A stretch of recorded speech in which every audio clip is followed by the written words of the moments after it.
Assalamualaikum warahmatullahi wabarakatuh. Yang saya muliakan pengasuh Pondok Pesantren Zainul Hasan Genggong, yakni Kiai Haji Muhammad Hasan Mutawakil Allah SHMM.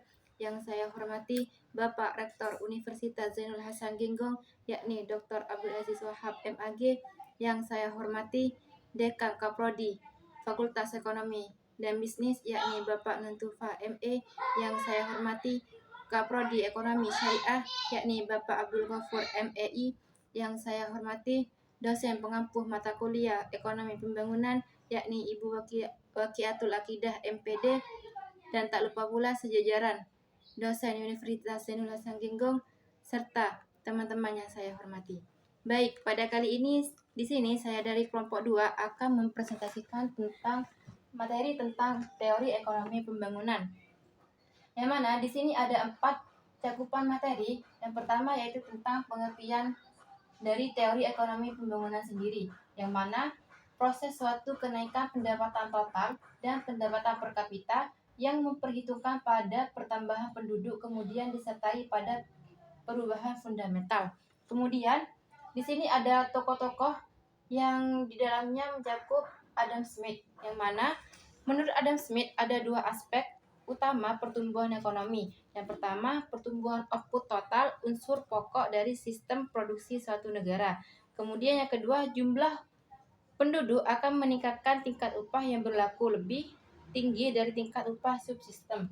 Kemudian tokoh yang kedua di sini ada Karl Marx, yang mana beliau menjelaskan tentang sejarah perkembangan masyarakat, yang mana ada 5 tahap, yaitu masyarakat primitif, komunal, masyarakat perbudakan, masyarakat feodal, dan kapital dan sosialis. Kemudian tokoh yang ketiga di sini ada Harold Domar, di mana beliau menekankan pentingnya peranan akumulasi kapital dalam proses pertumbuhan. Kemudian tokoh yang terakhir ada Whitney Rostow, yang mana pembangunan ekonomi merupakan suatu proses yang menyebabkan perubahan orientasi ekonomi, investasi, sikap hidup dari adat istiadat yang kurang merangsang dari perubahan pandang masyarakat.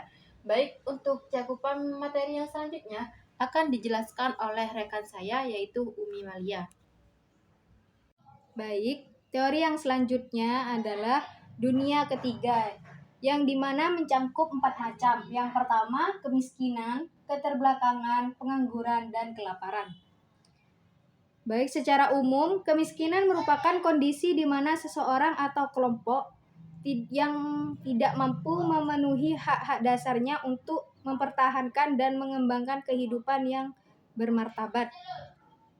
Kedua, keterbelakangan, teori yang menyatakan bahwa negara-negara dunia ketiga ini akan mengikuti pola yang sama yang dahulu dilalui oleh negara-negara barat dalam perubahan dari feodalisme ke kapitalisme.